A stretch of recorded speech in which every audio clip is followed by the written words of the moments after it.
Hello and welcome to the amusement park.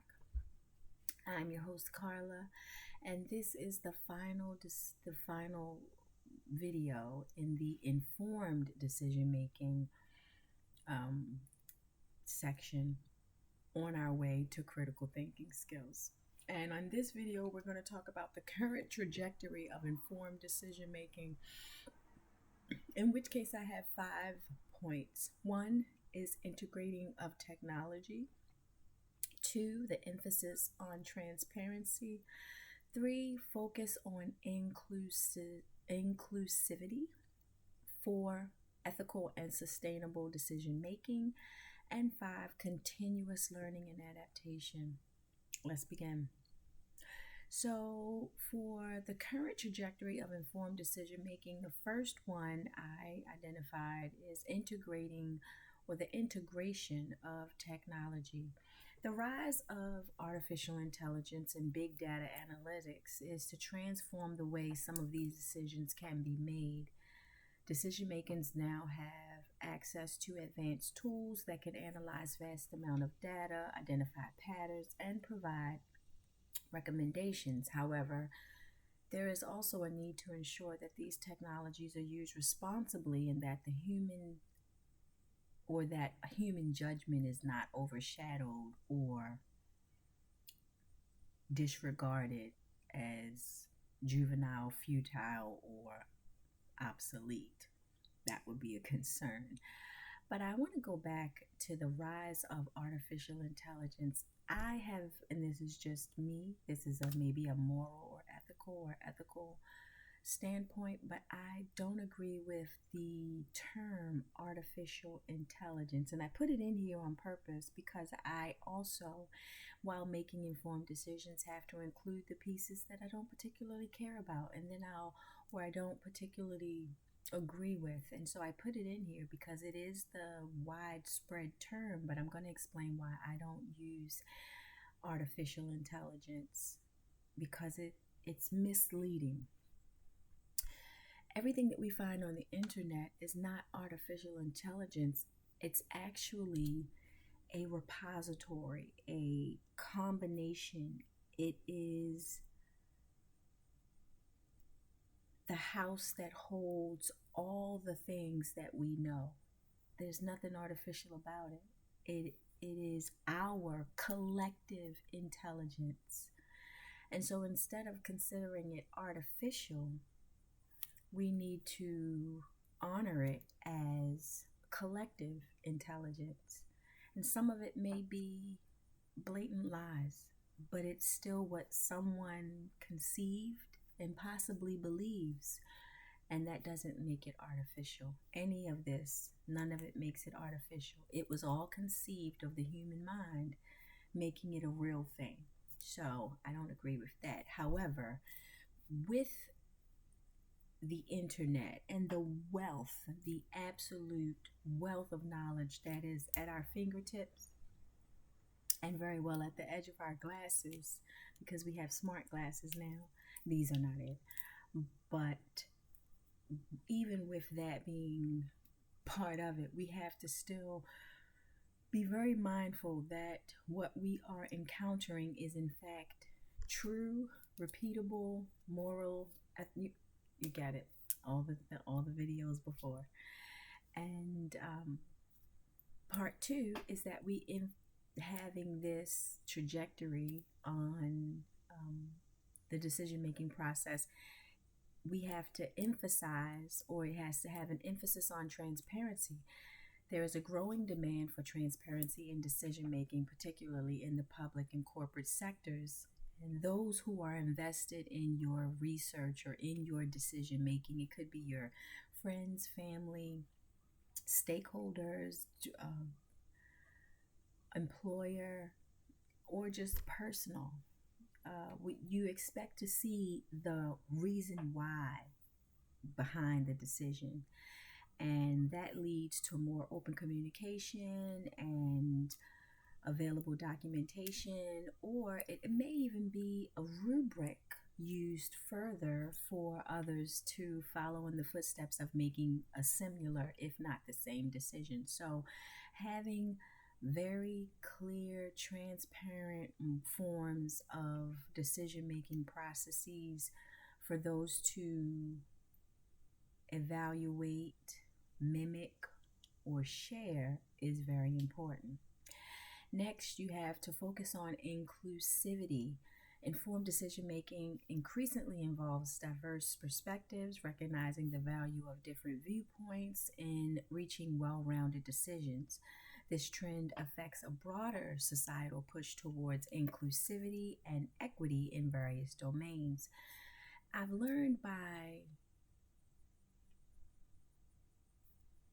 practice that when I search things on the internet, the default is for a different culture.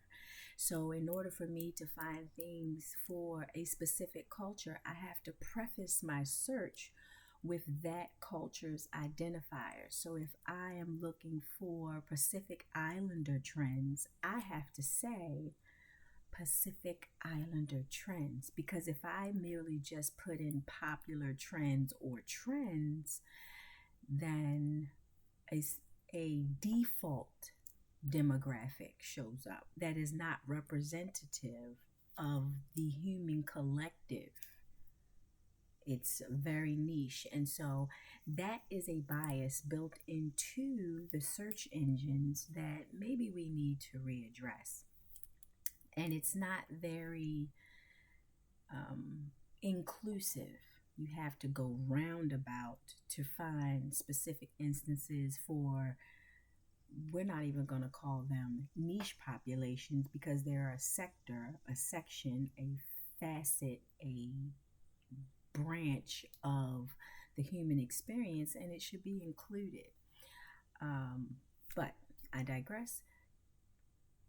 We're moving towards a more inclusive, a more broadly accepted collective experience, and a more collective way of making objective, truthful, factual, informed decisions. Number 4, ethical and sustainable decision making. As awareness of global challenges like the climate and different social inequalities grows, there is a stronger emphasis on making decisions that are not only informed, but ethical and sustainable. There's no need to elaborate on that. As we become more globally connected, we begin to share what the collective believes is a good foundation for all. So we are all getting to the point where unnecessary conflict is just unnecessary. Some conversations can be had, but they don't need to stare policy. We're getting to a place of collective self-regulation, which is another piece of content, but here we go.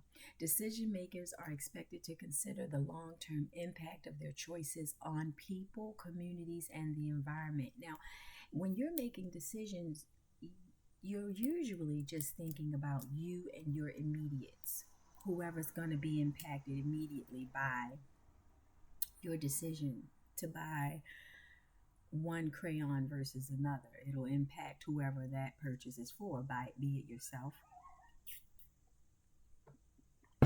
or someone else.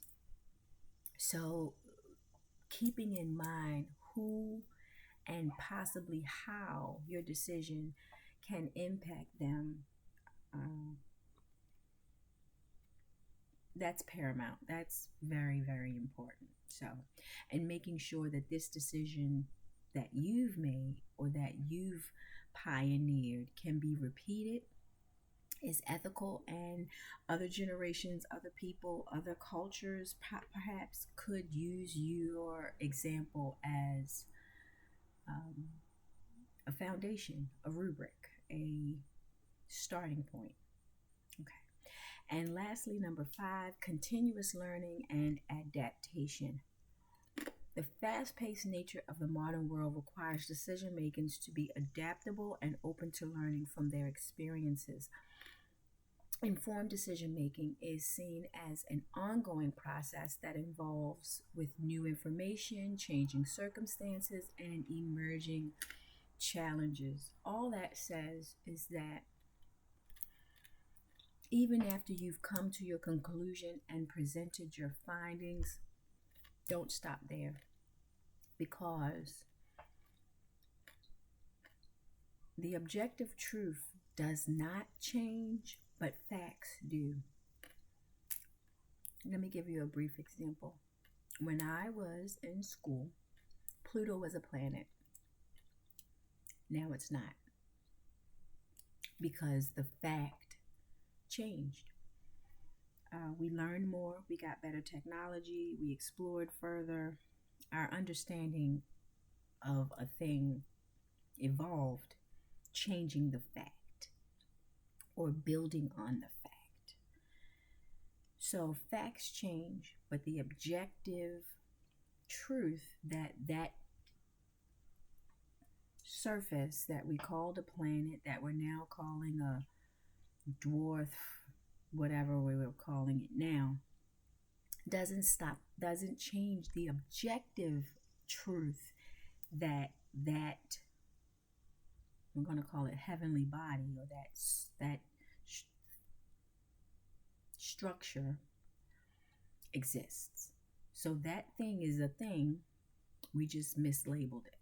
Doesn't change anything about the thing. What it's made up of, where it sits, where it travels, all of that is the objective truth.